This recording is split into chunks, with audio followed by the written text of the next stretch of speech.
day. I'm awake, I think, and I'm gonna be good, I think. Again, I'm gonna do my best to be happy and smiley in this place to be, yo. We have a really fun guest today. It's gonna be silly. I was gonna show you the new song. You know what? I think I can show. Can I show you the song? Yes, I think so. Let me prep it. Now forget it. We'll just do this instead.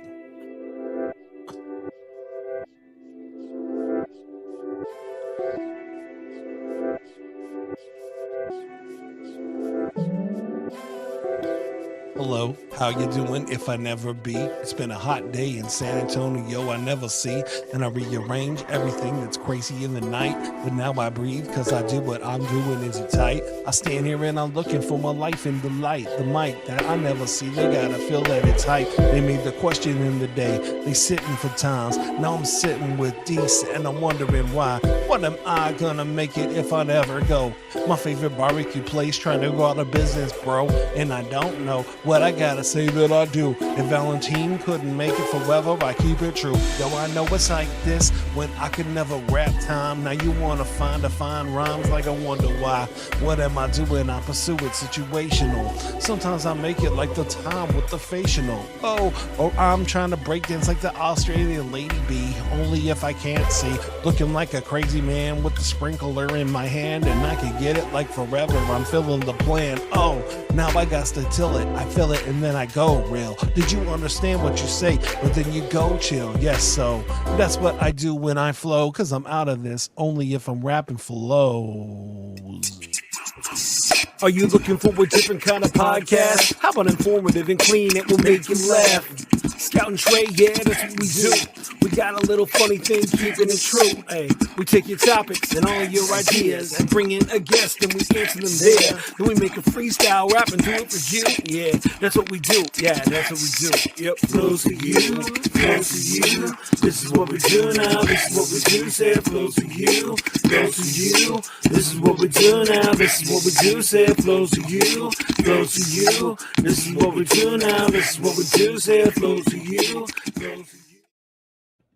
Hello, hello. What is up, brother? How you doing, Deece? Hey, how you doing, man? I am good. I'm awake. I'm just making sure I got everything together. All right. Welcome to the show, man. I'm excited to work on a silly song with you, and it's crazy how it goes. I'm trying to make sure I get everything together. A lot of times I do a quiz or things like that, but today I thought it'd be funny.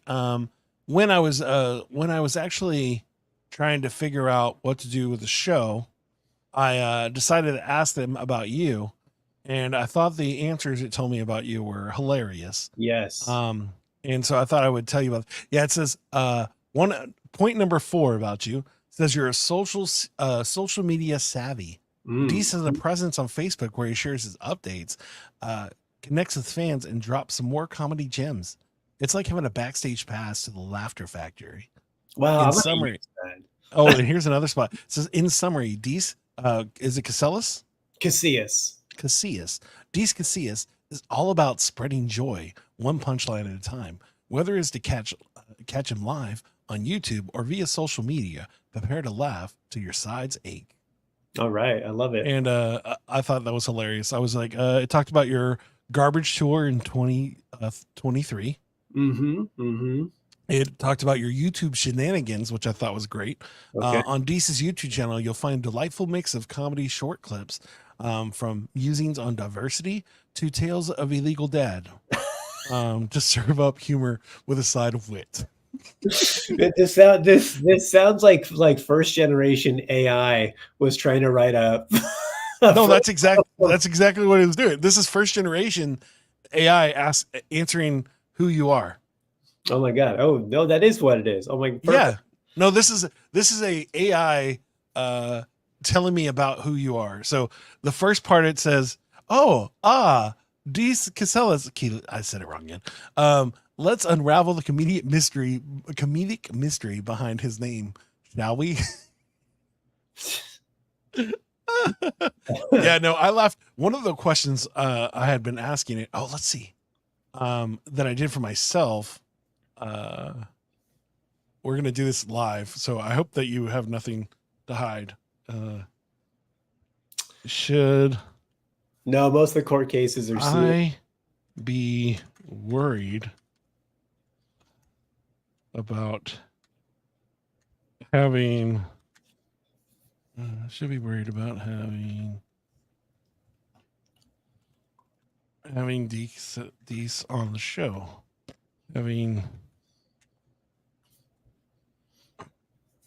And so I did this for myself, and it said that I was trustworthy. Says that you were? Yeah. Worried. I didn't check this before, so I failed myself. Should everybody sorry, yeah. I have to type, and that's not my strongest point. All right, here we go. So I've asked it, should I be worried about having you on my podcast? Maybe because I'll get canceled or whatever the situation is. And the answer to the question is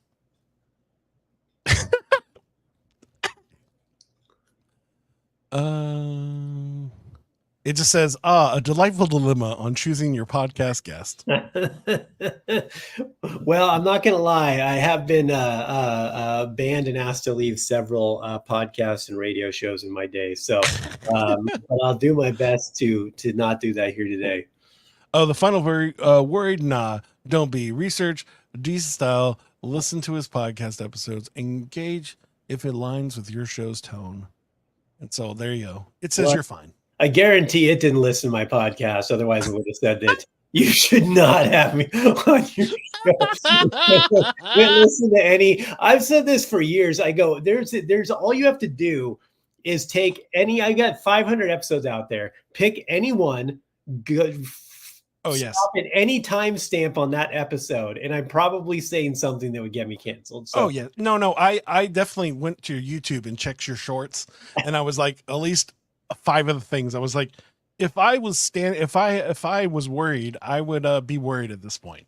I think I was on your Catholic versus Mormon ones and those jokes. So I was like, yeah, we're just not going to talk about that, so we'll be fine. But it made me laugh. I was like, oh, it's okay. Last week I had one of my good friends on the show, and I hadn't listened to his newest single out for his album until the day before the show. Mm-hmm. And I've known him for years, so I know what he stands. I know what he's about, but I still wasn't ready for the literal Trump campaign song that came out. Wow. So it was like vote Trump 2024, literally in the chorus. I was like, oh, that's insane. I love propaganda. Yeah, no, I mean, you do what you do. And I said, I've worked with him for years, and it's never been an issue. Like, we disagree on things, but we still make cool music together.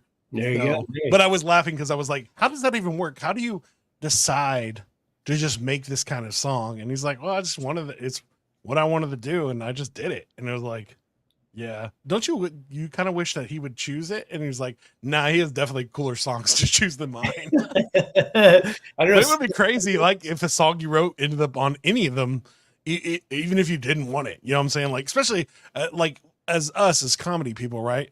Like it'd be great if something I did ended up on somebody I didn't agree with thing. I would love that with everything I had, just because I think it's hysterical, right?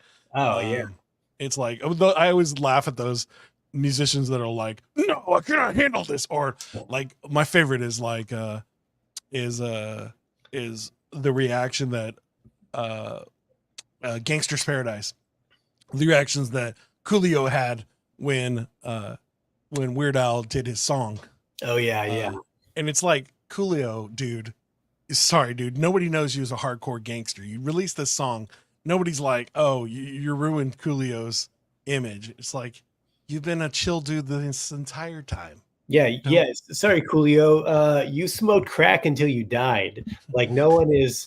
I don't know, man. Like maybe that's what people remember you for. If you wanted to be a gangster, you should have done more of that and less crack, I would say. Well, I mean, some gangsters go out that way, and you never know the situation. Don't get high off your own supply, man. That's number one rule. Yeah, that's true. But yeah, no, it's always funny how that works. But I would love that. Oh, anyways, we did talk about what kind of music you're listening to right now. What is it that you're jamming out to? I listen to a lot of hip hop. I grew up on hip hop. I grew up in South Central LA in the 80s. So I grew up on old school West Coast hip hop. G-Funk. I'm from Long Beach, so Snoop Dogg, that's my guy. Mhm. Anything Long Beach like that. But I've been listening to that new Eminem joint's pretty tight. Been listening to Mhm. that. I like that. But I hate most new hip hop. I think it's Yep. terrible. I don't know if any much good has been made since like 2009, 2010, Yeah. in my opinion. That new Kendrick track is tight too, though, dissing on Drake, because I think Drake sucks. Yeah. Yeah. Well, I don't count Kendrick as like I don't count him as a new music per se because because of how he is, if that makes any sense. Like he has like DNA of old school stuff, so it's fine. You He's know what I also mean? It's like he also is like not hip hop 70% of the time. It's sure. like a genre bending. He's like doing art. He's doing a different thing. Mhm. Like he can do hip hop music. I mean, he can do this whatever just came out, that song. He can do that stuff, but that's not really his forte. Most of his music and albums are like weird jazzy experimental stuff, which so it's like it's different. Yeah. I mean, it's interesting how it goes, but yeah. So I guess in general, as a comedian and as a Long Beach guy, you were loving the Olympics this year. Yeah. Well, I don't know if I was loving the Olympics, but I was loving I was loving Snoop. I love Snoop Dogg doing anything, and I also did love that Australian breakdancers. That's been getting a lot of traction. That's been keeping me alive the last So few days you watching. know what's hilarious? Like now I love it because now people are I mean, literally I just watched a video of her coach before the event saying that there's probably going to be a sprinkler in there. And so like they prepared for this. Yeah, Like yeah, they yeah, prepared like and I've seen like her older stuff and like she can make it. Like she can break dance, but not really. I mean, she's 37.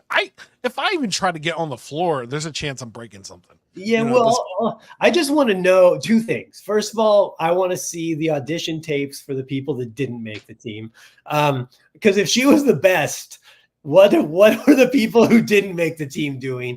well, And yeah. also, I wish I could have been in her head while she was performing. Like, is she sitting there? Is when she's spinning? Is she like, I'm totally nailing this right now? No, Like, I'm crushed. I'm she even said crushed. there was an interview that she said she was like, I am gonna do these other things because I know I can't spin like they can. And I mean, remember one thing about women's breaking compared to there's a lot less spinning, so there's a lot of footwork, and that was really what they fought. And a lot of people complained about that too because it was like if you watched other ones in the women's section, like there was a lot of footwork, or it was like a lot of popping and footwork, and it's like I didn't sign up for that when it comes to breakdancing, you know what I'm saying? But and then there was some good spots, but then there were other parts where it was like, I mean, she was definitely the worst out of all of them. I'm not defending her. I'm just saying it's hilarious because her audition is exactly what she was doing in the thing.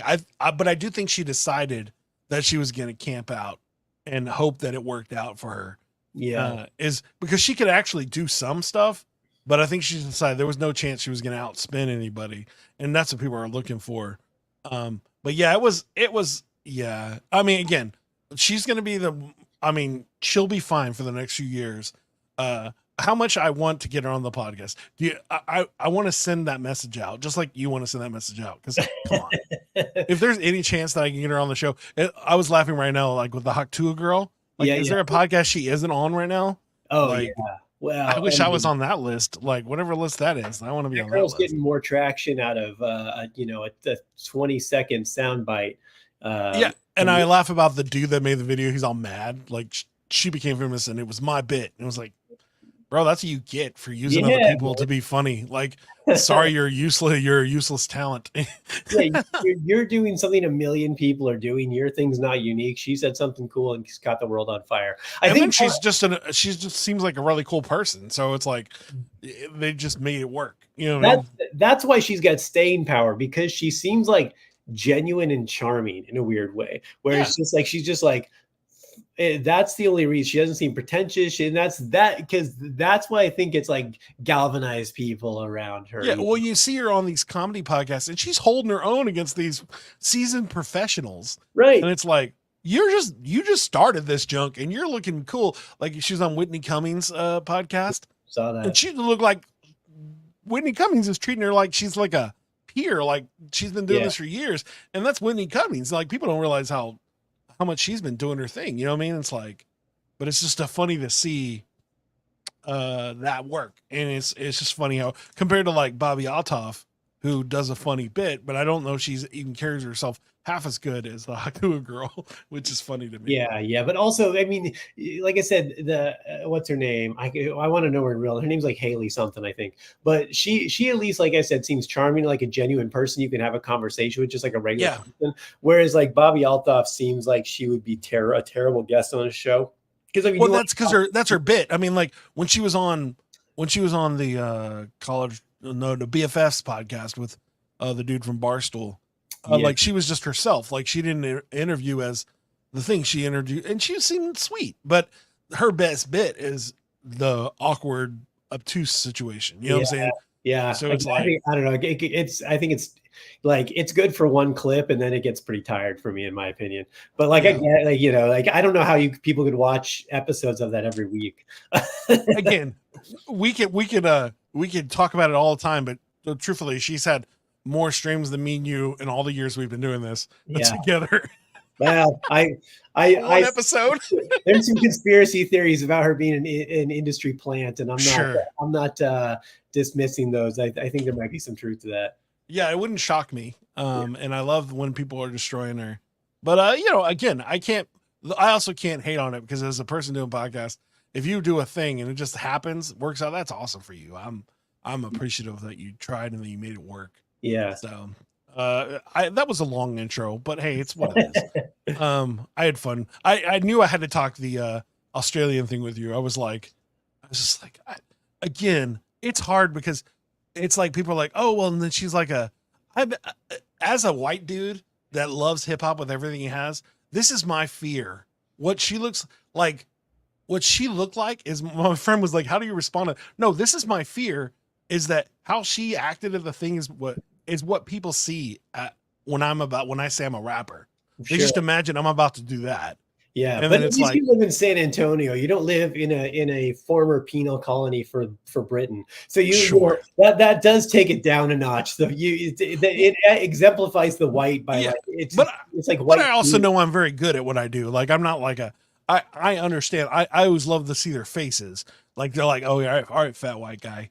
You got it. It's like, no, I've literally been doing this for 20 years and can freestyle about anything and literally have 7 albums. Like I know that people like me enough to be okay with this. Yeah, haystack exists. There's a genre for it. Haystack. Wow. You said fat white guy. That's the first fat white rapper. Sure. Well, you know that Jelly Roll was a rapper for years before he ever was a singer, right? Yeah. And so like I was laughing at that. It's like, anyways, but yeah. So all right. So we're gonna make up a silly song. All right. I was gonna tell you, most people saw the quote I did for the show, and you said that one of your favorite things is peanut butter, and one of my favorite things I've ever ate in my life. See, one day I went to New Orleans. Literally, my buddy, I got a trip to Hawaii. It got canceled, and then I had a weekend off, and my buddy and me were like, "Yo, let's just go to New Orleans and go eat." So we literally drove to New Orleans the next day, and just went, and it just happened to be the same weekend as the finals for the women's basketball tournament. So I was wondering why I was getting hit on by like there must have 6 been tens of people there. Yes, but there was lots of tall ladies, and they were like, "Hello." Yeah, and this is in my skinny years, so it was nice for me. And we went there, and we went to this place called Wolf's, and I had like a 4-star meal. I had like the best steak I ever had. The waiter was literally Wolf. Like the owner of the restaurant, he was our waiter. He was our everything. He's the guy. And he was just like, "Yo, I'll hook it up." And he cooked for us and did all the things. And the last thing he made, and I had a lobster bisque with a literal lobster tail in it. Nice. And then he made a peanut butter pie, which was the most delicious thing. It was, imagine a cheesecake, but all peanut butter. Yeah, I'm into it. And it's just light and beat down. It was delicious. So that's my first take on a song, something to do with peanut butter pie. But we can do whatever you want. So now the question is, what is the big idea for this week's song? What would be something silly? We want to keep it family friendly, so nothing too crazy. But I've done songs about the space, about potatoes, about cookies. I've done one where it was a story about a cookie that was in love with somebody else, and as they were getting cooked, that kind of You thing. want me to give you the idea for the? We're gonna work it out together. Yeah. All right. So, as you can see, I'm a Star Wars guy. I like baseball. All right. Anything that you said you like hip hop. Do you know that Snoop has like a full like children's music like channel now? Oh yeah. Called Doggyland. He does everything, man. That guy, for a guy who murdered someone in 1993, he's come a long way. Yeah. Well, think about the other guy that murdered somebody in 1993. It did not work out for him. OJ.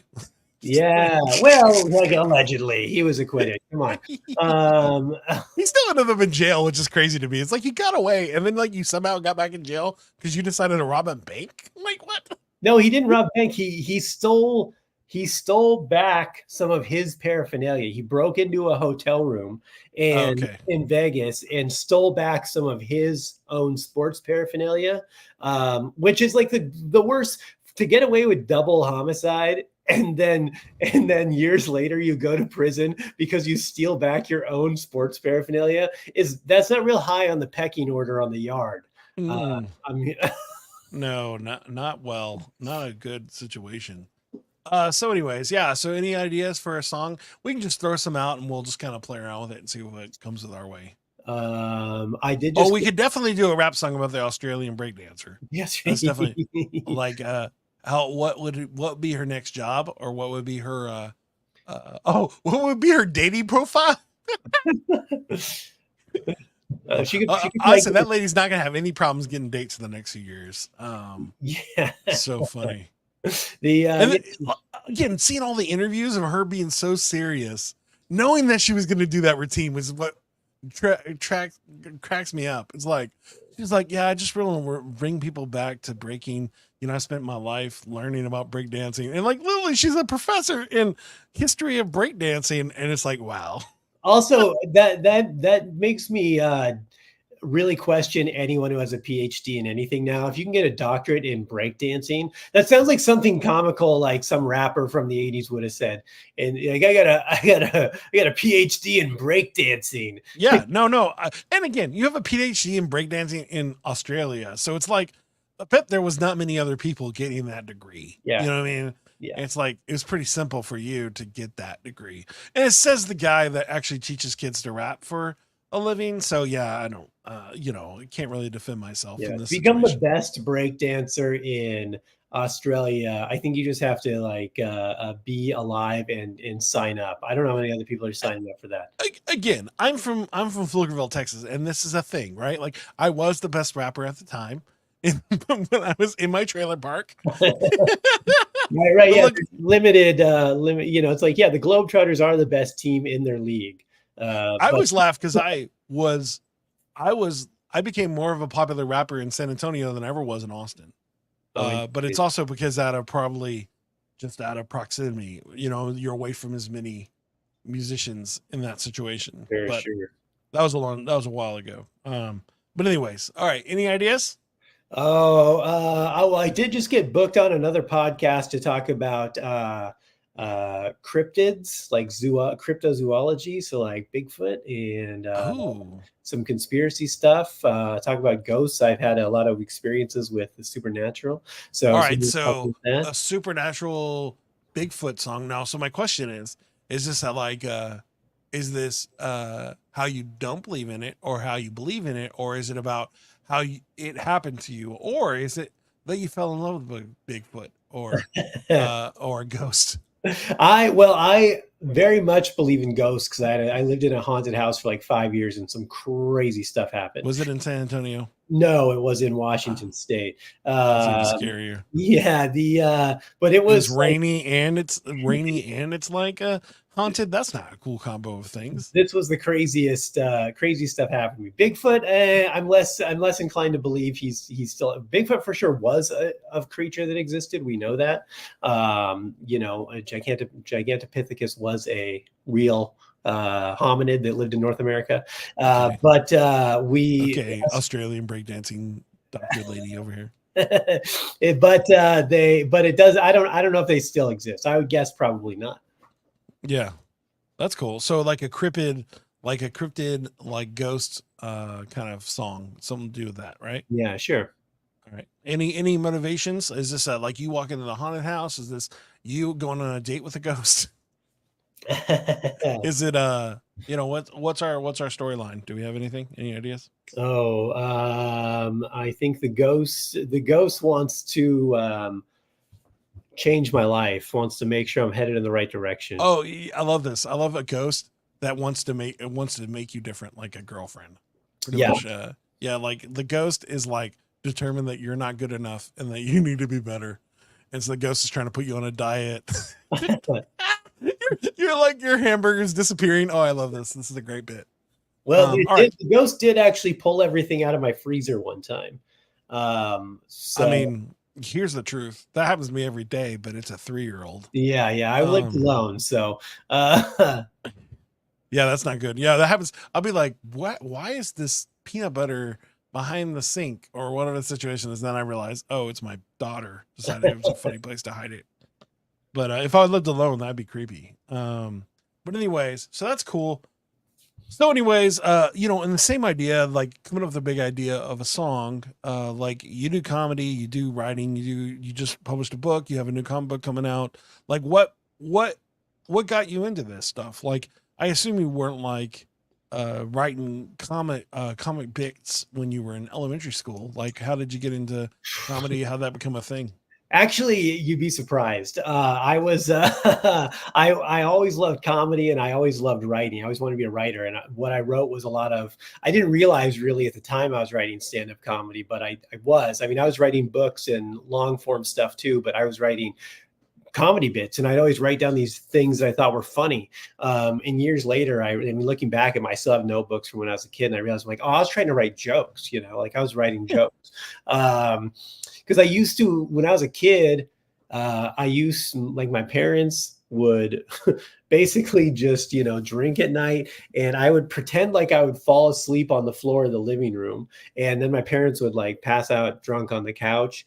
Nice. And then I could watch TV all night until, so I would stay up and watch, Saturday Night Live. I would watch The Tonight Show. I'd watch they used to have this on VH1 back in the day. They used to have this stand-up spotlight on the weekends. Okay, yeah.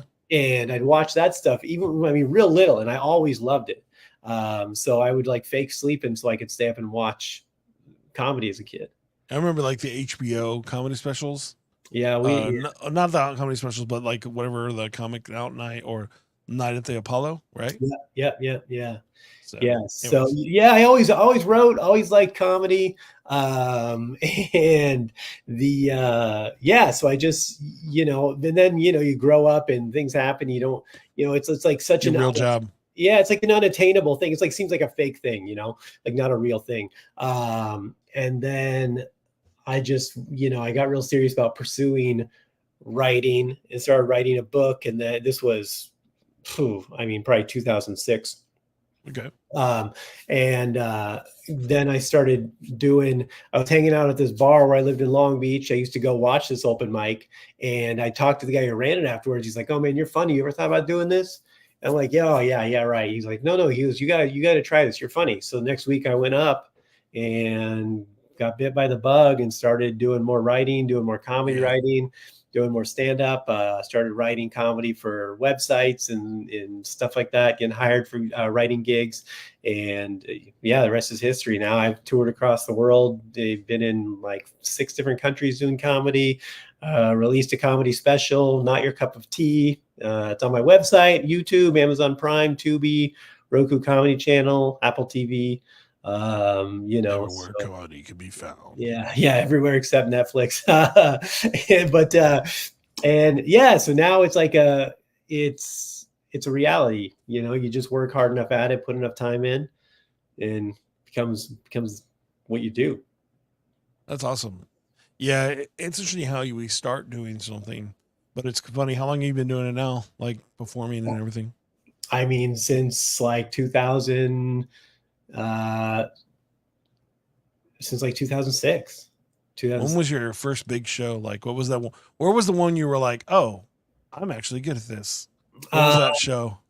well, like here's the thing. Here's the thing. I kind of had this weird thing early on where I was, again, I'd been writing comedy literally my whole life, and like writing books. Sure. So like I kind of knew how to structure writing stuff. So I kind of had that advantage. And also I don't have any shame. So like I wasn't, I How was you feel there? yeah, I was like fine with bombing and fine with figuring it out. But I mean, yeah. I mean, a couple years in, of really doing, because I mean, I did stand up for a while, then I went away from it and really was mostly doing comedy writing, and Sure. For then the internet stuff and I came back to it in like 2010, around there, pretty hard, and then around like 2012 stuff really started cranking up for me, and I was doing shows and getting bookings and getting up, you start I think this was the bit we talked about Whitney Cummings earlier, but I was hanging out at this comedy club that I worked at occasionally, and just hanging out there one night, and Whitney Cummings was coming in town to do the oh weekend, wow. and Yeah. she's like, and her plane was delayed, so she wasn't going to make it in time for the show, and she was bringing her opener, and I was literally the only comedian in the building, and Nice. I was just there to watch, and the owner's like, "Hey, listen, you're going to go up there and dance. Due time until they get here." I'm like, "How long are they going to be here for? Or how long until they're here?" She's like, "I have no idea. When you see the red light, wrap it up and get off." And at this point, I had like, I to say, I had like 25 minutes probably I could do, but it started. I mean, I could put together a couple more minutes, but it was kind of BS. It starts to fall apart, right? Like the cracks start to show. So I go up there and I'm like literally about to be able to like run out of things to say. Light shines, get off stage. He's like, I'm like, great, here's Whitney, got to go. But she ended up only doing one show because she had to go back to California because there was a big wildfire and she like saves a bunch of animals and stuff. So Sure. she couldn't, she's like, I got to get back. I got giraffes on the loose because she's a nutbag. I mean, she's great, but she's nuts. So Yeah, as we most are. so she books a weekend a couple months later, like 6 months later or 3 months later, whatever, she's coming back. And the manager of the club calls me. They're like, "Hey, did you do a stall set for Whitney Cummings' show a couple months ago?" And I'm like, yeah. I was the only one there. I went up and he goes, "Hey, well, she saw your set. She thinks you're super funny and she wants you to open for her all weekend when she comes back." So I'm like, bet, man. I'm like, absolutely. So that was a moment too when I was like, oh, like, I mean, she's not taking me on the road, but she did request for me to open for her for a weekend, that's a big deal. Yeah. No, that's I more power to you for getting that prepared and be ready to that. I somehow mentioned this situation and you didn't share it right at the moment. You waited for the key moment to share. That's well done, my man. Yeah, it's all about timing. Comedy's about That's timing. some good time. Like, because you right when I mentioned it, you were like, "Oh yeah, I got this. I I do got have a story." Cummings. I definitely would tell the story right then at the moment. That's great. Yeah, no, that's exactly what I was asking. I said one of my favorite comedians is Ron Fungens. Oh yeah, okay. I've worked And with him. yeah, I just love his little voice. And again, like literally, it's like if somebody wrote a comedian for a person, it's me. Like I also have an autistic child, and like it's just hilarious. Just like Yeah, all the things. And this is before I had an autistic child, so I didn't even know that I was gonna. I didn't even know I was gonna be a thing that I was gonna have in common with him. But he's a nerd and all the fun stuff that I like, anime and video games and yeah, all he's that a good stuff. dude. So He's a really good dude. yeah. But anyways, that's very cool. Next we're gonna do is we're gonna make a beat. Not really make a beat. We're just gonna pick a beat from the situation. So I'll give you a few options and you just decide the one you like All right. for our song. Let me pop this back up. But yeah, that's really cool. Good story. Excuse me as I burp. As I burple.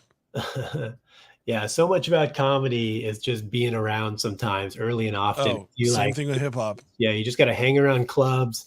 And I mean, I've gotten a lot of work that way from clubs, actually, just being I got to open for a bunch of people who they were like, I opened for Carlos Mencia. Oh And, yeah, that was and the joke I was gonna tell you. sorry, and Sean Wayans, because they didn't have an opener. They thought they were going to bring an opener and they didn't. And I was the only, and I was there. So they're like, hey, you want to open for them now you get to do it all weekend too. And I'm like, all right, that sounds great. Yeah. I was gonna ask, did you have a moment where Carlos Mencia stole one of your jokes?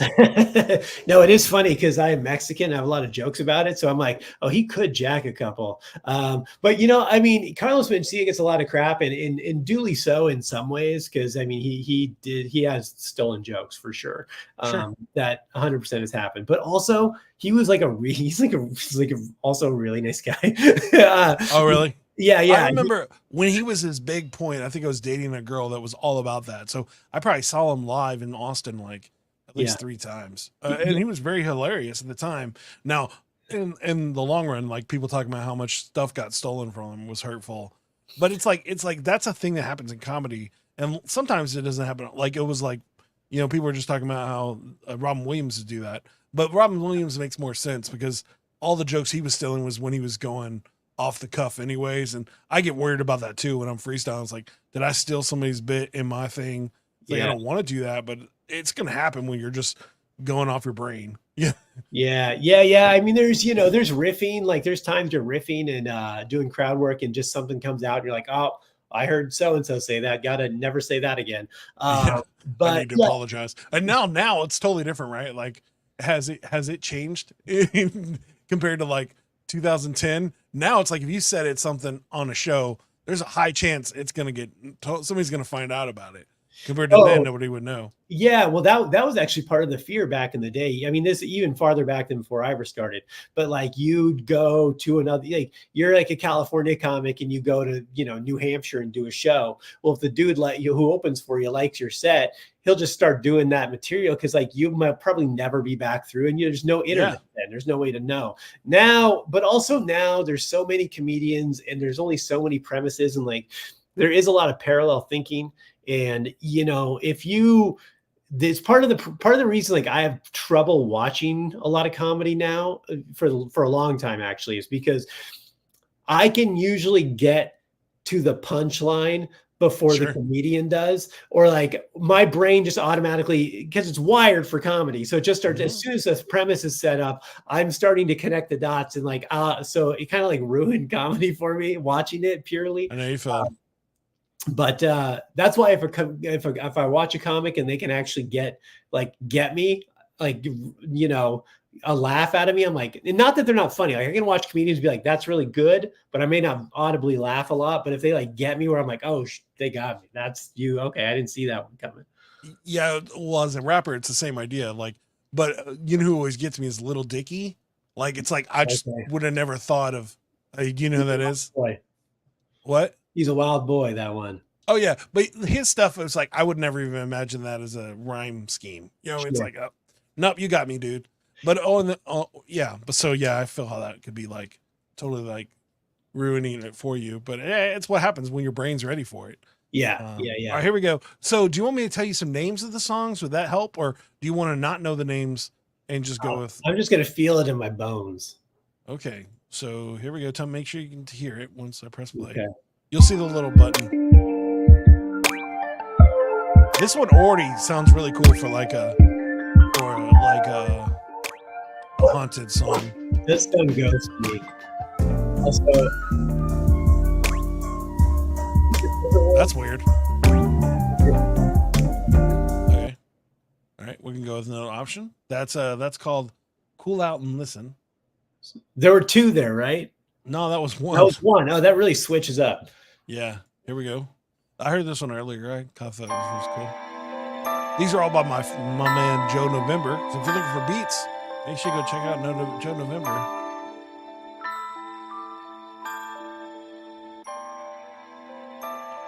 A lot of these have like a slow intro. I'm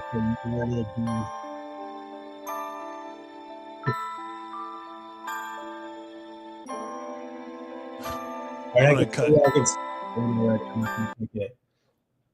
Here we go. Here it comes.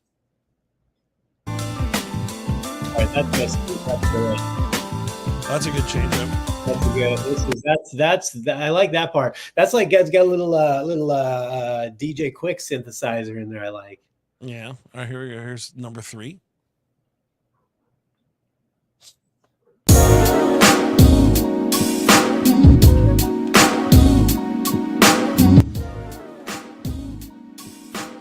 Okay. I like this. That one can be fun. This is cool old school B-Rock, Twins, LBC stuff. I like that. Let's go. I like that one. You want one more option, or you feel good about that? I like that one. I don't even need another option. All right, cool. So when it comes to picking a beat, it's like a foundation. So what's the foundation of what you do? Like what keeps you at it? Even though, there are failures, as you said, there's bombs, there's all that stuff that happens. God, why do you keep my mom? He said, "Have you been talking to my mom?" You failure, bro. I'm a 45-year-old white guy rapper. What do you think? What kind of conversations do you think I've had in my life? The foundation, what keeps me going is just the love of the game, man. The art. It's literally, like I said, ever since I could put pen to paper, that's all I want to do is write and create. It's the only thing I've ever wanted to do. The only thing I love, So yeah, that's awesome. Yeah, no, I feel you, bro. It's like, it's funny now. Like, I remember when I was younger, they were like, "Do you really want to do this as a rapper?" And it's like, now at this point, they can't stop me. Yeah, right? I've been doing it for so long. It's like, and now I have kids, so it's like my son will be like, I'll be working on the podcast, and he's like, we need to work on your second channel so you can get 100,000 subscribers yet. His new one is, which is funny with this song, is that he wants me to start my own horror reacts channel. Okay. The problem with this is that there is nothing in the life that I hate more than horror things. Like, I become too emotionally involved in horror movies. And so I'll start crying and reacting in the movie. So my son doesn't even realize that if I did do this, it would be the thing that got me 100,000. That would be it. Yeah, grown man cries to Saw 3. Yeah, with 7-year-old in yeah. And while he like cheers, because that dude is weird. But I'm like, it's what it is. But yeah, no, that's so cool. The idea of moving forward and doing the things that you do just because you love it. And that's an amazing thing. I think it's important, especially when you have that foundation. Again, if you didn't like it, then why would you even do it? You know what I'm saying? It's like, and I assume that's what kind of got you into the comic thing. We'll talk about that a little more, but is it the love of comics that got you into actually making a comic book? Oh yeah. I'm a huge comic book fan. I love it. It's speaking of. Yeah, it said it's like Candyman. Said his name and he appears. Yeah, I love comic books. So I think it's a fantastic medium and underrated as a medium. People don't realize the breadth of stories that you can tell in comic books, and it's so unique compared to anything else. So yeah, definitely. I mean, my whole life, my parents told me that I was wasting my time with comedy and comic books, and now I do those things for a living. So how I pay my mortgage. I understand. I live that life. Yeah, I said, even how you were talking about earlier, like the idea of just being there is how it kind of works. That's literally, I do kids music now because I was just in the room. Yeah. With my friend who's 4-time Grammy nominated. You know what I'm saying? I was in the room and he was like, "I don't know why you're not already doing this. You should just do it." And I was like, "Yeah, no, you're right. I don't know why I'm not doing this either." Now I've had a standing gig at ACL for the last 5 years doing kids music. Yeah. Which is insane because my whole life I wanted to perform at ACL, and now I literally count as an artist at ACL. There you go. Yeah, it's crazy. But all right, so now we're gonna work on the hook for our song. What's the hook? So any ideas? You've had a whole 20 minutes to ruminate. We have a cool beat. I can play that again. Oh no. Oh, there it is. I wasn't ready for I didn't have the beat ready to go. But here's the beat again. Any ideas on a chorus? Is it gonna be very Snoopy? I can throw some ideas out. Obviously, I'll be doing the work. You don't have to do anything. What's up? Is this whole thing? So we got ghosts. Maybe something about bringing in the laughter. Who wants to laugh? Ready to laugh? Sure. Something like that.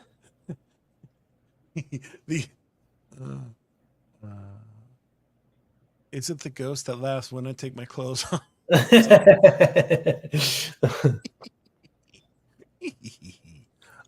Yeah, no, that's funny. Let's see. Do I get a scare, or was it just a cheer? Do I laugh? Do I make him all run right here? My ghost must be a she, because she wants me better. Laughing forever. Keep it in the nizzle. No, I'm just playing. Any ideas? Oh, I play it again. Here, let's see if I get any groove fillings here. Gotta keep it real. Can't be afraid. Standing right there. Ooh, yeah. She's trying to scare me into change. Scare me in the game. I like that. Trying to scare me into change. Scare me in the game. Scare me in the room like I never go insane. Hey. Standing in the game like she got a trying to scare me to change like I never seen when I. Oh yeah, you said it's like all my food sitting out from the freezer. I don't know, and I can't have any more tacos. I don't know, like. That's really dope. I laugh that I get to make silly songs to these dope beats. Someone's got to do it. I know. It's like, oh, I mean, for a while there, I was actually making the beats. So that's easier because you can make like funnier sounding beats. Yeah. And now I'm like listening, like these dope, I would make cool songs too. And now I'm making silly songs about stalking ghosts that want to change my life. Well, you never know. Anything could be. What are some things in general that women want to change us? About our weight, obviously, us picking up our underwear off the ground. That's a big thing. Any other good stuff? Stop going out to the bar with your boys. Sure. Stop doing anything. You must stay at home at all times. Stop doing anything. Only watch Hallmark Christmas movies. Yeah, well, that's just my favorite anyway. I'm already there. I was just trying to make a joke, but I didn't really. Have you seen? Oh, sorry. I'm going to ask you. Have you seen? See, I'm a soccer fan now because of Ted Lasso. Ted Lasso changed my life. And Welcome to Wrexham. So both things, because Ryan Reynolds owns a soccer team in England. Yeah. So, but anyways, so there's one called. Well, anyways, it's about a soccer player that falls in love in Christmas, and it's great.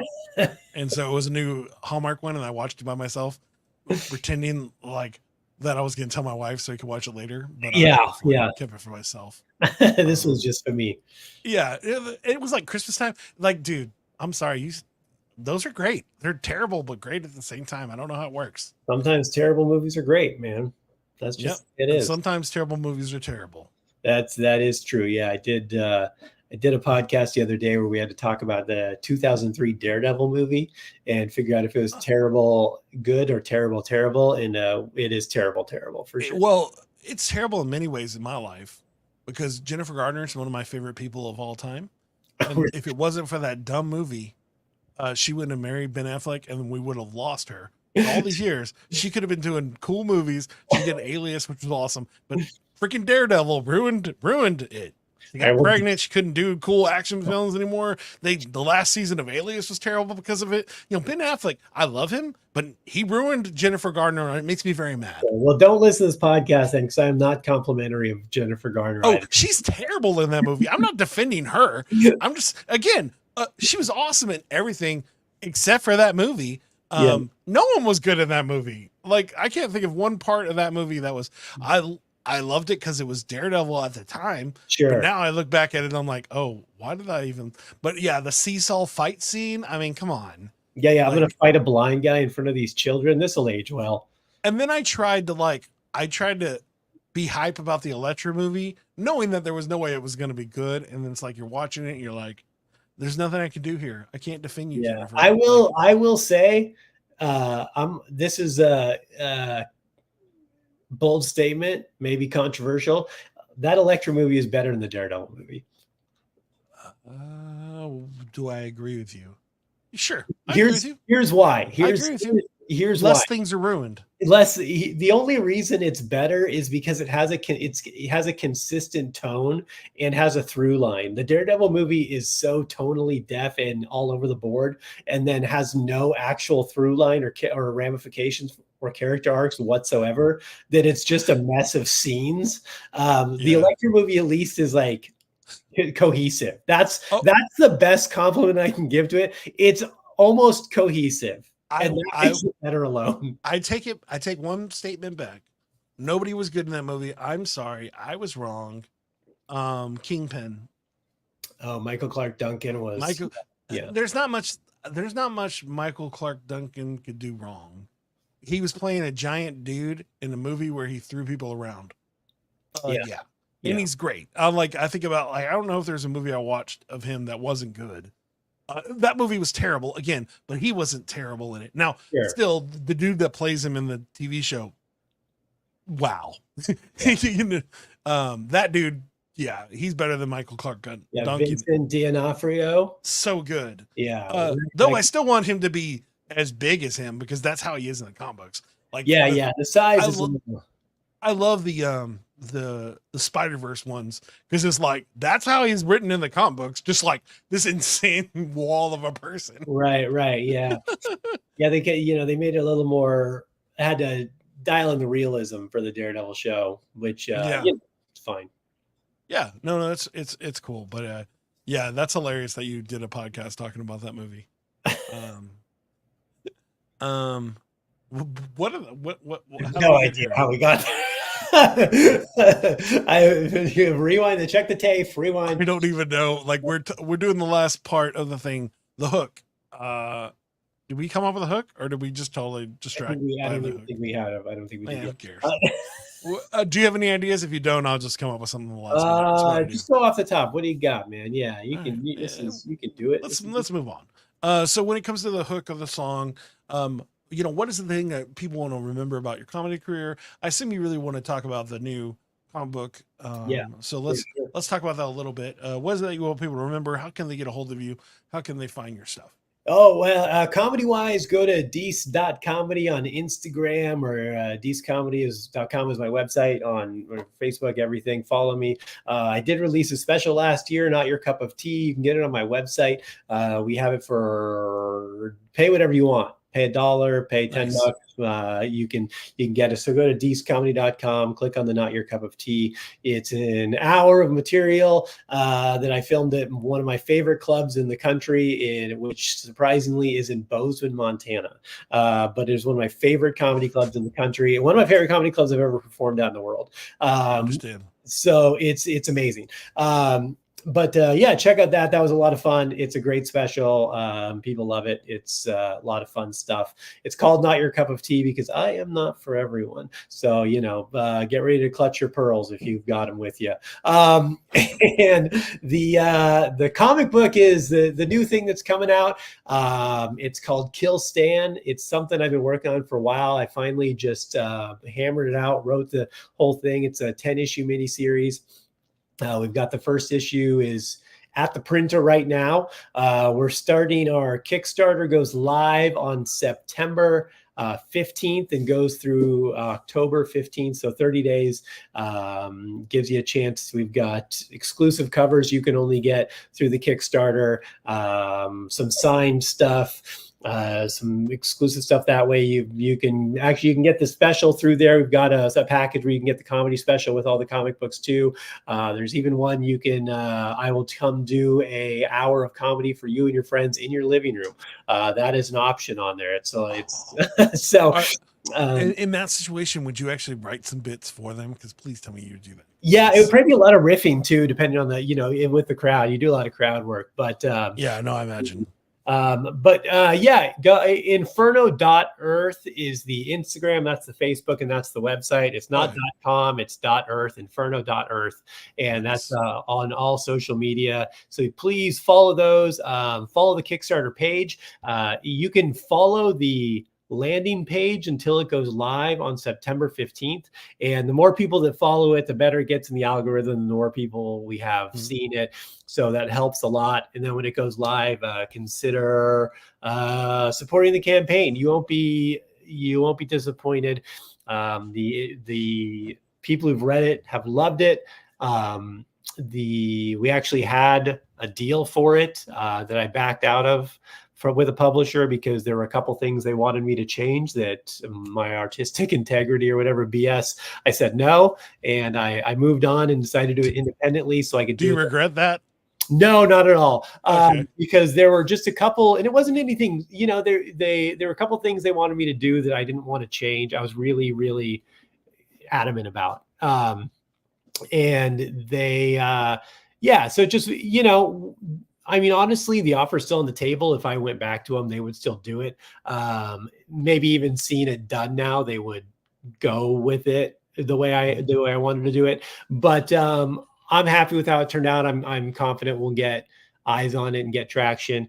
And so don't check it out, man. You're gonna love it. I guarantee. It's kind of I would call it a neo-noir crime thriller. It's definitely urban, gritty, but really it's not, like I tell everyone, it's not superhero stuff. It's very much about, like, there's people fighting crime, but man, it's not about that. It's about the people. It's very much a character piece about the main character, Stan, and what I think everyone in life can relate to. That's pretty cool. You've kind of answered the question I was going to ask, which is, like, how did this become fruition? Like, how did it become a thing? I assume you found an artist and y'all worked together, or I mean, I've been like I said, I've been wanting to do it forever. Written a million scripts over the years, and then finally, I was just, I'm like, I had a hole in my schedule a couple of years ago, and I was like, okay, I'm not going to book anything, and I'm just going to write, and I'm going to write this thing. And then I did. I like how you said a couple of years ago. We all know it was during COVID. Oh, well, I was performing. I waited about 3 months in COVID. Then I just went to Florida and started doing shows. I did not. I did. I posted up in Florida for a few months, and I came. No, it makes sense because that's the first place to open up. Yeah. I just went where it was open. I'm like, I'm fine. It's okay. I've had COVID like 9 times. I'm still alive. It's BS. I literally had. I know you will. Yeah, I'm like, no, I had a couple. I had like a month off coming up a few years ago, and I'm like, oh, I'm just gonna do this. I'm gonna write it. Did it, wrote it, and then I ended up doing a project, like working at a convention for a comic book company, and the guy who ran the comic book company was the one who took a look at it and liked it and wanted to do it, and that kind of motivated me more. And then I walked away from that, and then I'm like, I'm just gonna do this on my own. Hired an artist, hired everyone, a letterer, a colorist, put it together, and yeah, it looks great. The art looks great. The coloring is amazing. Like, I really did a lot of work honing in the color palette we wanted to use to make sure it was the texture and feel, the kind of that dark noir feel I wanted. And yeah, we just went for it. And I'm just excited for people to read it because it is something like the editors who have read it have all been like, this is actually like an original idea we have not seen before. Nice. That's great. So In comics, that's insane. yeah. I mean, there's certainly like loose aspects of it that are something you've seen before, but like the actual plot and the pitch, the elevator pitch for it is definitely different than anything they've ever seen, they said. So that's awesome. That's exciting. I said it's so cool. I said I have a friend on the show, but I remember same idea. Like he did a thing, then they offered him something, and then they wanted them to change it, and he was like, "I'm just gonna do a thing." Now he runs his own comic book company. You know? Yeah, and that's the way it is. I mean, I've been doing this long enough creatively where I am in a space where I feel comfortable doing my own thing. Like I run my own comedy production company. We've been doing shows for 10 years. I run over 40 rooms in 21 states right now doing comedy. I produce shows myself all the time. It's not a thing I'm scared of. So, and I know that not all money's green. So like, I'm not scared of being like, you know what, that doesn't sit with me the way I want it to. That's not the way I want to be.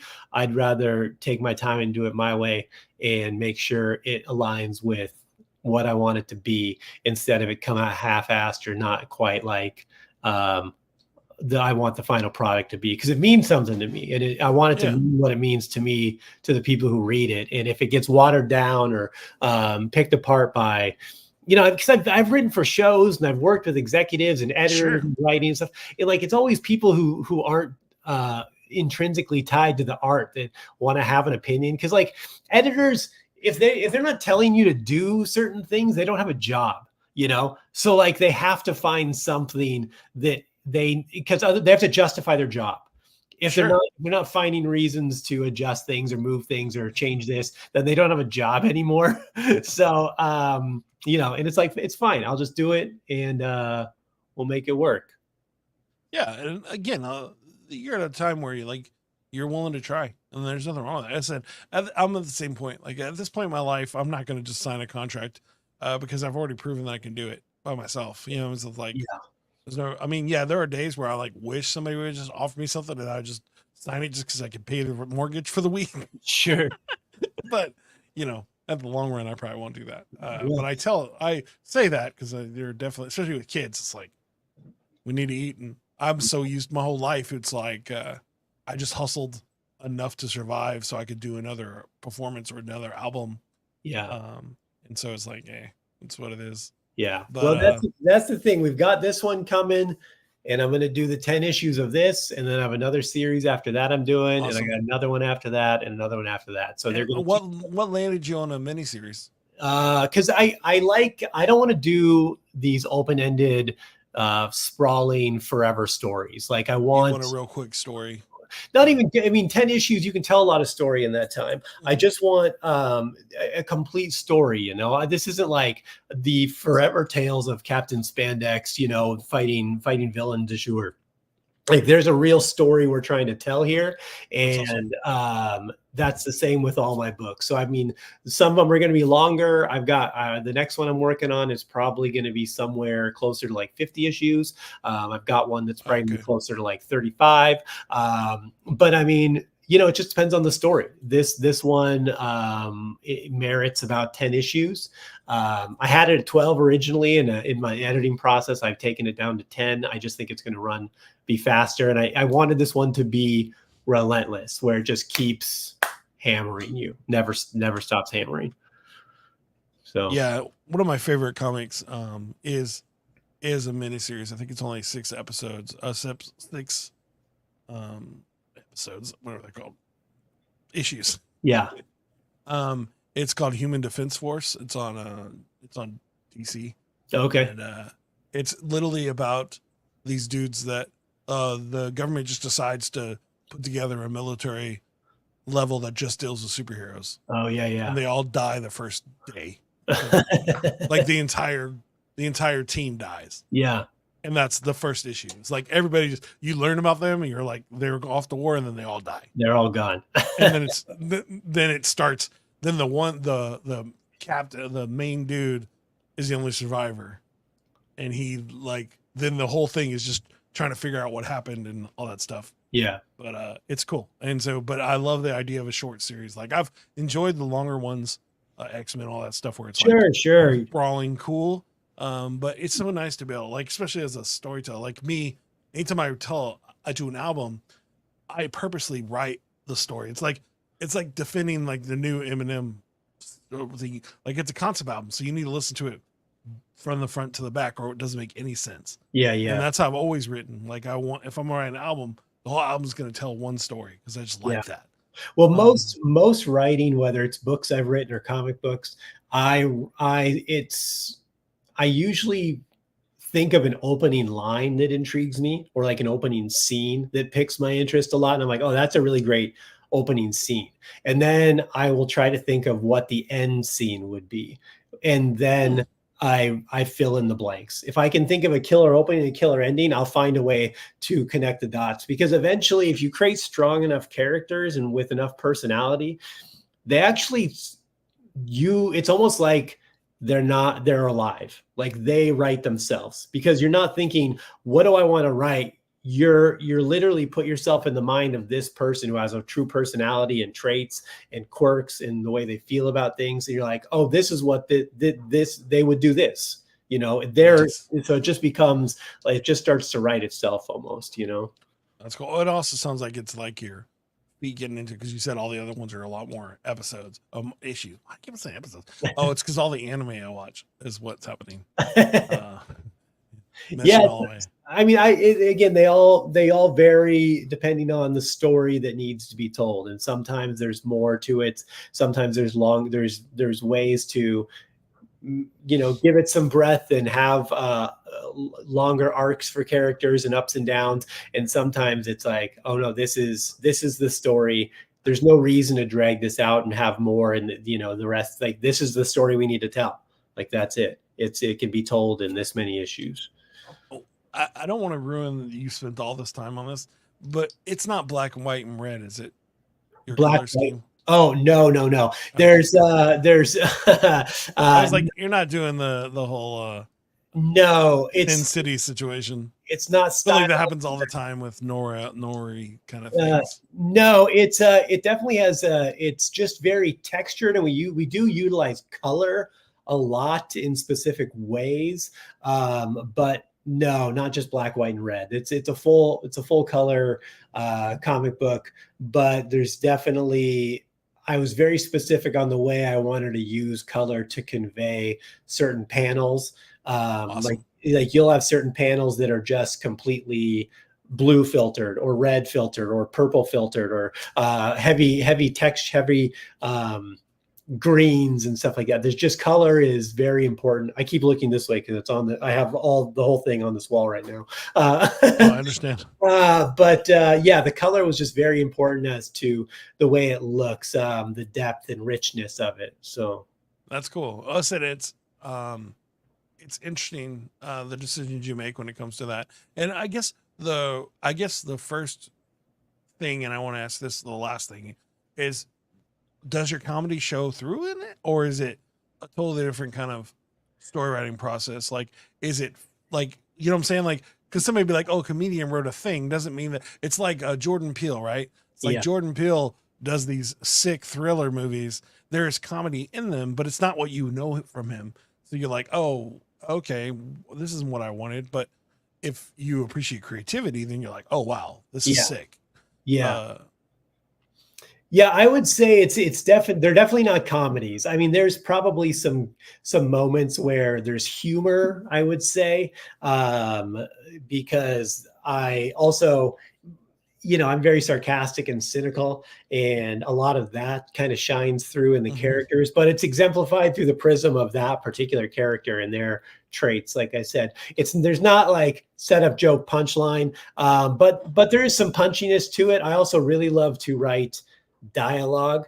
Like I said, I want to write characters, Even when I, like you mentioned the X-Men and stuff earlier, even that's what I love about comic books is that the least interesting thing to me about comic books was the superheroine. That was always the least interesting part. The fighting, Sure.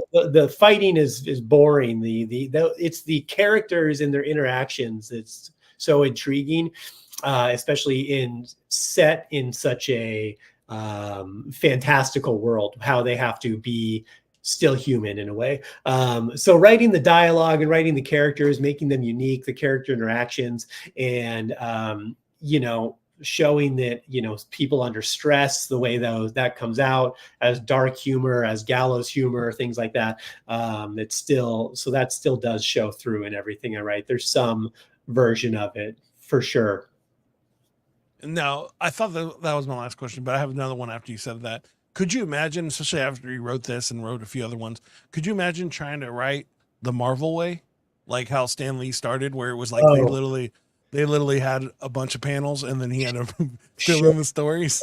Yeah. I mean, I get what they were doing at the time, but that's so creatively not creatively bankrupt, just creatively backward Sure. for what I for my style of writing. Because again, they're again, and they also were. I mean, it was a silver age. They weren't writing characters. They didn't care. Like, I mean, They like just needed to get comic books out, so the dudes yeah, was like throwing anything together. Yeah. yeah. That's why like when they realized years later that there was like, oh, they had continuity they had to deal with because these things were still around. Like, oh crap, we totally misnamed that person we give that person three different names because we forgot what we called him. I mean, like literally they had to change like Bruce Banner was called David Banner at one point in the second comic book. They named him Bruce in the first one, and they called him David. And they're like, oh, well, we'll just say his middle name's David. Like that's what like I mean, because from one issue to the next, Stanley forgot what he named the character. Oh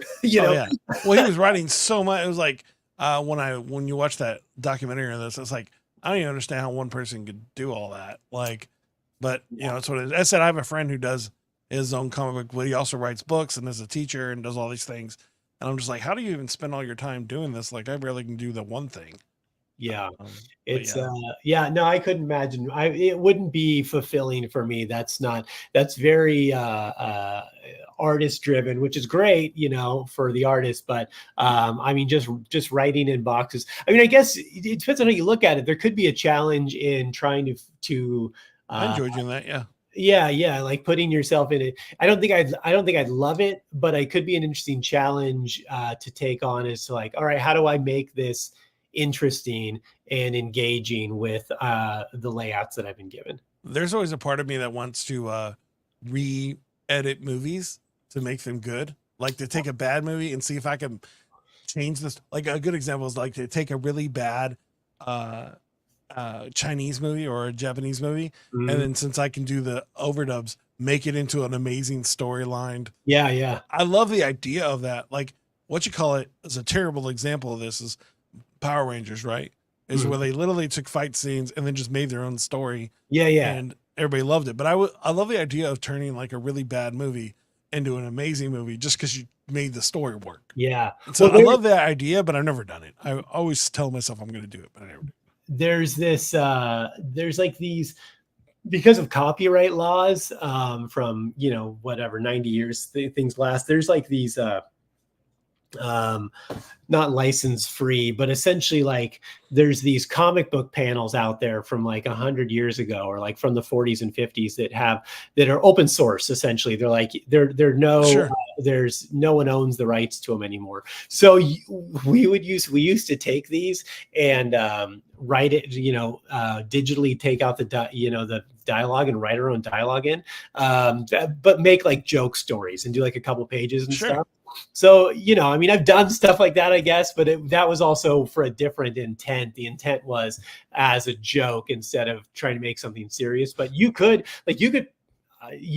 take those panels, write in what you want, and make a whole new story and publish it. Yeah, that's crazy. So, We went a little longer, but you started when you talked about the comic, you started making me think of different questions that would me want to know about it. So it's interesting how that works. yeah, yeah. So, but I'm excited about it. As I said, if my buddy Jay Pineapples thinks it's going to be a cool thing, then it must be going to be a cool thing. So Yeah, let's hope that so. dude knows. That dude knows his loves himself some art. Oh, you must have some good art. I just thought about that.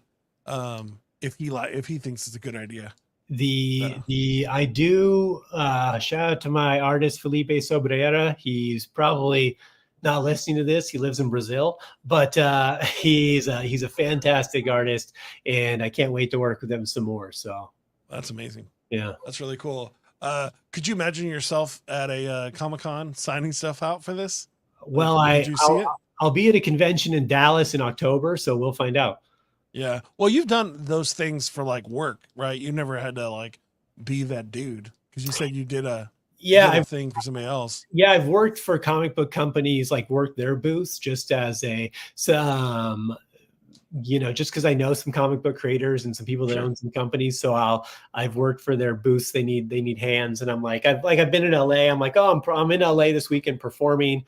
And it happens to be the weekend of the LA Comic Con. And like my boy, like somebody needs somebody at a booth. I'm like, all right, yeah, I'll do Comic Con all day. Then I'll go do my shows at night. No big deal. So yeah, but it'll be interesting. I'll find out in October. I'll be especially. Oh yeah, because it'll be October, September, October. So it will just be released at that point. So you'll have some people that have seen it. Yeah. So anyone who's done the Kickstarter will have seen it. Actually, the funny thing is, if you go to the convention in Dallas, you'll be able to get copies faster than the Kickstarter, but still because the Kickstarter is going to, once it ends in October 15th. Oh yeah, you won't actually have seen it at that point. It just started. Yeah, sorry. Yeah, so it ends October 15th, and then we'll start getting issues out to people probably November, December. But I will have issue copies for sale at FanCon in Dallas. I think it's the 18th and 19th of October. So. That's great, man. Is there any other things that you want to tell people where to go? I think we did all that already. Yeah, please follow me on Deece.comedy on Instagram and follow Inferno.earth on Instagram. That's where you get updates for me and my comedy and the comic book. And you can look up Kill Stan on Kickstarter, and that'll should direct you to the page. I think it's Kickstarter / Kill Stan. So and here on Full Sugar, we'll make sure we throw those links up when they come up. So don't, if you're a fan of the show and you need it, or afraid you're not going to find out, I'll make sure I send something out. There you go, to support our friend. All right. All right, so I think it's that time. Are you ready to do this? Are you ready to see me do this? I'm ready to see you do this. It's time for a rap. Scary, life-changing rap. Maybe. We'll see how it goes. I can't promise this is going to be amazing. Actually, what I'll do is I'll actually make a better version next week. All right.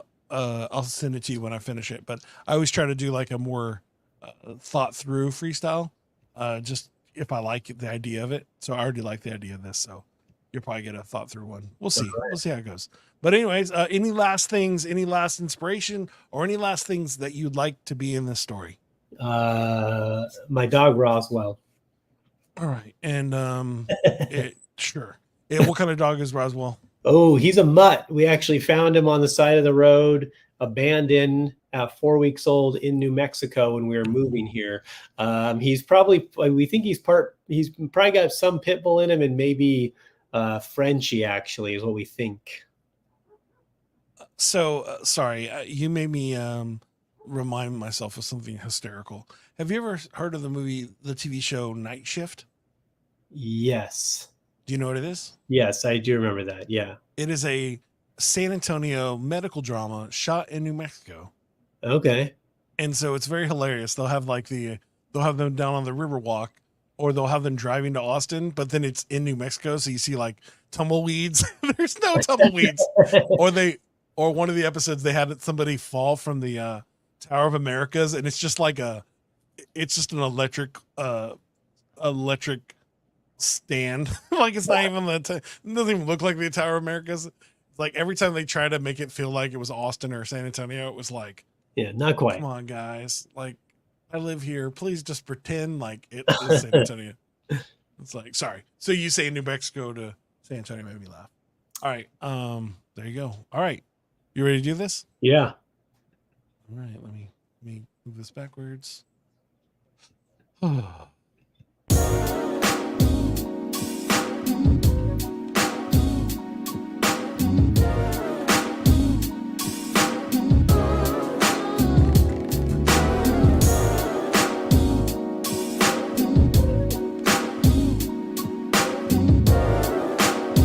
Yeah.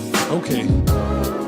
Give me a second. Now, I didn't know how my life would go. When I moved to this apartment, I was thinking, oh no, yeah, I got to be a little better than I be. I'm a comedian, I'm kind of funny if I never see. I got my dog Roswell, he's only getting well.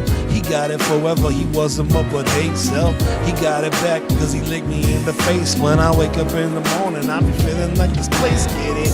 I don't get it doggy style, but I get it strong. And only if I exhale, breathe, feel it, y'all. I never get the light time that it be, I know what I'm doing, I'm waiting to see. But one day I woke up and I looked into the mirror, B. I was looking fresh, yeah, so clean. I made it together, but then I saw a note on the paper said, lose a little pounds, whatever. What the heck is going on? I live by myself here. Who's leaving notes in my mirror? I never feel it fear. And then I saw my Subway sandwich, B. It got thrown in the trash. I wasn't waiting. I never get it if my tuna wasn't gonna be. But I never see the history was a mystery. And I get it only if I couldn't go with my underwear on the floor. Always ends up on my bed, bro. What the heck is going on? I never see right for the nighttime, The history, the mystery is metaphysical. And I don't understand what I'm doing, but now I hear it, yo. It's crazy to be scared, it's crazy to be scary. It's crazy when a ghost wants you to get less hairy. Maybe shave your beard, or maybe shave your chest hair. I don't even know what you're standing there if I clear. How's a ghost gonna change my life? The ghost is dead, I don't see, is it right? How's a ghost gonna change my life? I didn't say I date her, that's right. How's a ghost gonna change my life? I'm not dating this chick, that's not right. I can't even try to see it on a mic. Why is this ghost trying to change my life now? I tried to break up with her like 57 times, like a super ex-girlfriend. This was in my mind to find the rhyme. You wonder why, what am I doing if I could say it's something else and then I can't choose it? Yeah, there it is. Ooh, all right. Not as funny as I wanted it to be, but I thought it was okay. All right, we did it. There you go. We made it. And I did not know how long this beat was, so that was crazy. You just had to play it out. I was just like, oh, I guess we're just going to end now. I was finally going to add some funny bits, and it just didn't go. It's over. That's crazy. Like, that would be insane. I would not be cool with a ghost trying to change me. And it's like Ghost, I want to eat this. I ordered these 57 wings from Wingstop. These are mine. This is what I want. Yeah. The other Mountain Dew flavor, that's okay. Yeah, don't. Yeah, I love that because that's my go-to problem. Like if I'm having a bad day, there's 100% chance I'm going to Wingstop. Is that your jam, Wingstop? That is my jam. They just opened one across the street from my house. I'm like, yeah. Yeah, I've been feeling it. Since I moved here, I hit up Wing Daddies quite a bit. I like Wing Daddies. Sure. Are you in a relationship? Huh? Yes. Yeah. Okay. Yeah. And Wing Daddies goes fine with you in the relationship? Yeah. During the pandemic, my wife fell in love with Hooters. And we never went to the restaurant. She was, I'm not a fan of that. And I was doing deliveries for this. I was doing Favor, I think. And I had to do them all the time. But I laughed because I'm like, honey, why are you sending me like, it was during her pregnancy, during my kids. She was like all about Hooters all the time. And I'm like, do you know I have to go to Hooters and wait there? Like, and it's worse because it's Hooters in San Antonio. So you can't, the normal trick is to just look down. So you don't have to worry about nothing. But if you're in San Antonio, looking down is a bad decision. Yeah. Because it should be called Booties, not Hooters. Yeah. So it's like you're looking down, you're like, oh, come on, this doesn't work either. What do I do now? But have you ever had their Daytona wings before? At Hooters? Yes. Maybe. I don't know. I haven't eaten Hooters in probably 20 years, I'm going to say. but I used to be a manager at this sales place, and these old guys that worked for me always wanted to go to Hooters and have beers after work. That's So hilarious. I'd be like, "Can we go somewhere besides Hooters?" And they're like, "No, we got to go. Nah, I Team's wouldn't. working." And I'm like, "All right, well, whatever. As long as they have." Yeah. Yeah, no, I'm not a fan of the restaurant, but the Daytona wings are delicious. They're like fried wings in a sugar sauce kind Oh, of thing, and then they put wing sauce at the end. So hmm, so they have like the smoky, sugary taste, and then they have wing sauce. They're very good. interesting. And I learned that from somebody that used to work there. They were like ordered them, and they're like, I fell in love with these. And I'm like, oh, they're great. But Hmm, anyways, yeah. but thank you so much for spending time. We've been having extra large episodes lately, but hey, it's more fun to talk about cool stuff. And There you go. yeah, no, Wing Daddy's is yummy. They have really good thick wings there Yeah, yeah, yeah, compared yeah. to the smaller ones. But I'm yeah, all into just traditional buffalo sauce too, like buffalo. Uh, I like spicy food, but also I just want my wings hot enough to where I get that flavor, still have some flavor too, and some heat, and that's all I yeah. need. I don't need any of all those other flavors. I don't need it. Have you been to Anchor Bar before? I have not yet. I've seen them around. I've not been to one. Yeah, well, literally, I went there Sunday, I think, and yeah, no, their pizza is actually my favorite thing there because Interesting. they do char and broil. What was it called? Char and bubble, I think is what they're called. So what Okay. they are is char and cup. And what they are is they're cupping pepperonis that cup with the oil in them, and then they char the top, Oh, I and then like. they put olives in the actual sauce in their supreme, and Mm, it's very good. interesting. All Their right. wings are good too.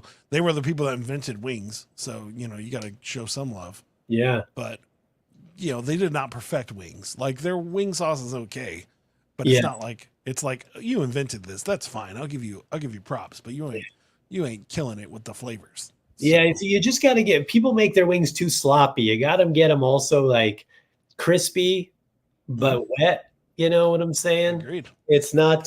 Some are just like feel they're like these slimy wings with sauce on them. That's no good. Uh, you know. Not the best situation. As I said, I've done winged buffalo. Sorry, drumsticks. Where you buffalo the drumsticks. But Yeah. again, it's the same idea. You want to make sure it's super crispy, and then you sauce it really quick. It needs to happen right then, so you don't lose the crunch, but you still Yeah. have the. Yeah. That's yeah. So yeah, as a professional wing eater, this guy. So, I but mean, man, thank you so much for spending time with me, Deece. I really appreciate it. yeah. Oh, Thanks for having me, man. it's funny. I changed it, and then I never changed it in the thing. That's That's all right. hilarious. You've been Deka this Dika. whole time. That's all right. Deka. It's Deece. I'm sorry. I That's thought I okay. changed that. Or no, did I change it and then I brought it back? Maybe I don't Whatever. know. I don't know. Yeah. We're done now. So make sure you like and subscribe to the show. You check us out. If you're watching the show if you're listening to it on Spotify, come check us out every Tuesday at 8 p.m. CST. We have a great show every week. Please come enjoy. If you want to be on the show, let me know. Go to the website flows4u.com. And we would appreciate letting us know. If you have an idea, if one of your friends should be on the show, let me know. I don't mind asking them. It's what I do. And if you're looking for a new website, make sure you go to nomadweb.design. They did our website, flows4u.com. Again, the number 4, the letter U. Always really cool. Make sure you like and subscribe on YouTube. We're still building out that channel. Please, please, please, please subscribe to that so I don't have to start a horror channel, guys. Because my son is determined for me to do that, and I don't want to. I don't want to watch. I don't want to play scary games. I don't want to be jump scared, guys. I just want to make funny jokes. Okay, so just help me out and like and subscribe, do all that stuff. And anything else you want to say, Deece, before we let these people go? Yeah. I need them to let free Cuba Gooding Jr. and make a sequel to Snow Dogs. Yes, please. Yes, That's I'm with it. you 100%. Yeah. I didn't know that Cuba Gooding Jr. was not free. I think emotionally he's unfree. Yeah. What was his last movie? That dude that was where he played the surgeon dude that ended up being the dude that worked for Trump. I forget his name now. The guy who died of the brain. He died of brain cancer. He didn't die of brain cancer, did he? I thought he died. No, he was a brain. Oh, did he die? That'd be messed up because that's what he did. He got rid of Dr. Ben Carson. Yeah. Did he die of brain cancer? I thought he died. That's jacked up because that's what he did. He was He a brain was surgeon. like a brain surgeon. Did he die? Is he still alive? I'm looking right now. Let's go see who gets it first. Maybe he's still alive. I'm thinking of someone else. No, you know what I'm thinking of? I'm thinking of that black dude that ran for president, like back in probably 2012, who was a crazy dude.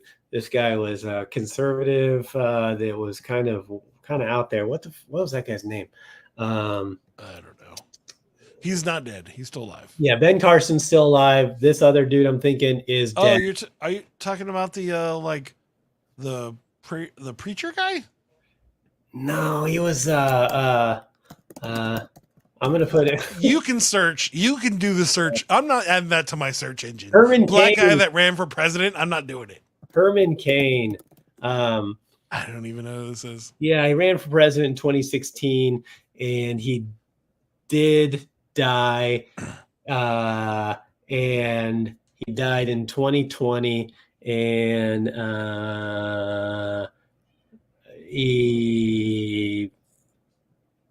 don't know how he died. Anyway, he's dead. Point is, man, you spent all that time building it up, and then you didn't even have a good punchline. I got his whole. I don't know. I don't want to read his whole Wikipedia page. I don't care. Yeah, it's not worth. He didn't. He's not he was never the president, and he's dead now. You know. I don't even remember the Herman Cain thing, but you know. Yeah, he was a little nutty. He was a little nutty. That's fun.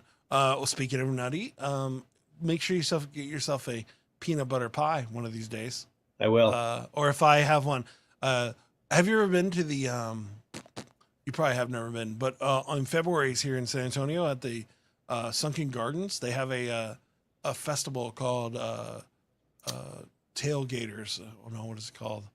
But anyways, the best chefs in San Antonio or in Texas come and make tailgate food. Interesting. For a festival, and that's where you can find, but it's expensive, so it's like 200. Maybe you can get a gig there, and then get the food. Yeah, that's how I got there. I'll roast these people for delicious. Food. Like I had like buffaloed quail legs. Okay. And some pretty deliciousness. But anyways, guys, thank you so much for being on the show. Thank you guys. Thank you for being on the show, Deece. Thank you. And thank you guys for watching. Deece, stay on the line after I do the close, just so I can say bye. But everybody else, enjoy. Have a good night. Peace. Flows for you. This is what I do now. This is what I do. Peace. Are you looking for a different kind of podcast? How about informative and clean? It will make you laugh. Scout and Trey, yeah, that's what we do. We got a little funny thing, keeping it true. Hey, we take your topics and all your ideas and bring in a guest and we answer them there. Then we make a freestyle rap and do it for you. Yeah, that's what we do. Yeah, that's what we do. Yep, flows for you, flows for you. This is what we do now. This is what we do. Say it flows for you, flows for you.